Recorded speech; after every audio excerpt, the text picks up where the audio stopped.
Greetings and welcome back to room 303, AP English, the Roberts Lectures, and we are in the poetry section. We now turn to the great Theodore Roethke's Dolor. Now, of course, Roethke we have seen a number of times in LearnStrong.net in our lectures.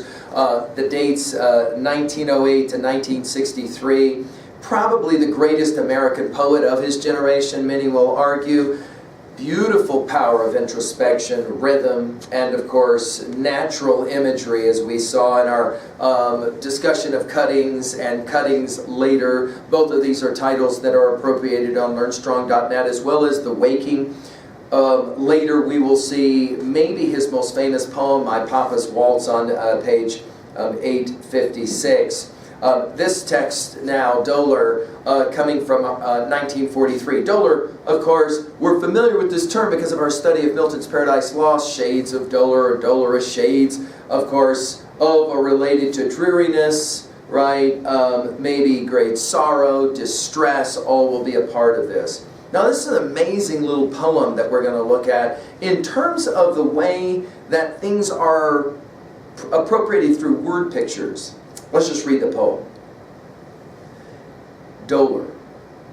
I have known the inexorable sadness of pencils, neat in their boxes, dolor of pad and paperweight, all the misery of manila folders and mucilage, desolation in immaculate public places, lonely reception room, lavatory, switchboard, the unalterable pathos of basin and pitcher, ritual of multigraph paperclip, comma, endless duplication of lives and objects. And I have seen dust from the walls of institutions finer than flour, alive, more dangerous than silica, sift, almost invisible, through long afternoons of tedium, dropping a fine film on nails and delicate eyebrows, glazing the pale hair, the duplicate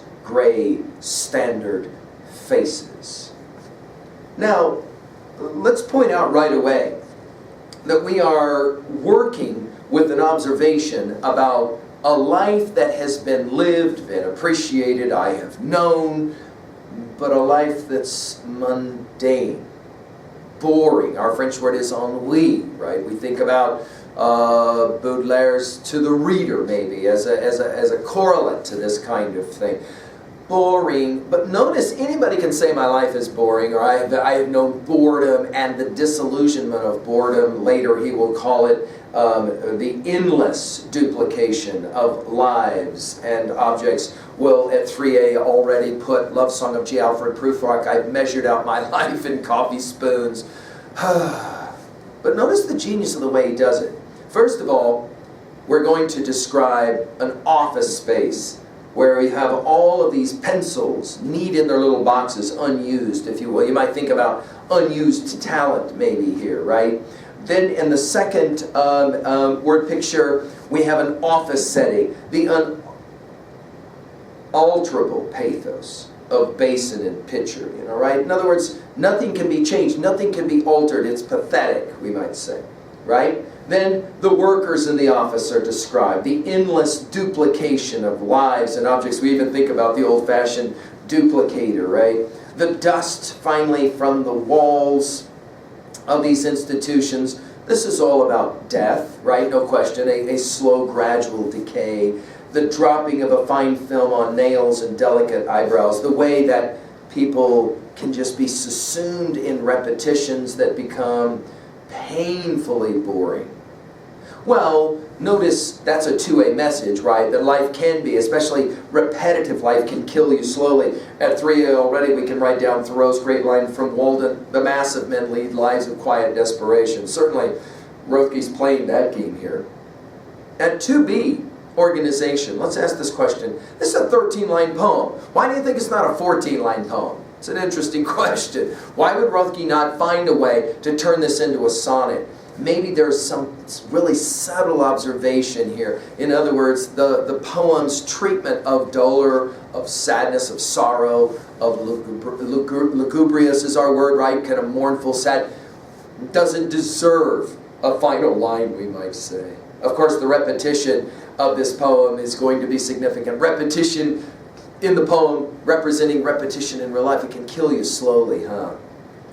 At 3A, well, we mentioned Paradise Lost in Milton. Of course, we've mentioned Thoreau and his assessment. We can think about other texts that come to mind. I mentioned Baudelaire's To the Reader. What is a text for you about sadness, that most are boredom or ennui, the repetitiveness of life? And finally, at 3B, when was the last time that you struggled with dolor? When was the last time that you struggled with this feeling right? Some of you will say right now. Some of you will say this is the definition of school in general.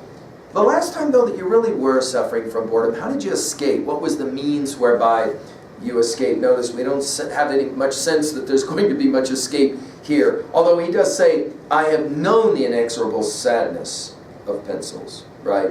I've been there, I've done that. Maybe get out. Maybe this poem is a way that he got out. Maybe art is a way that we escape the mundane, the boring, the humdrum. Well, thank you, Roethke, and more poems of his coming. Thank you.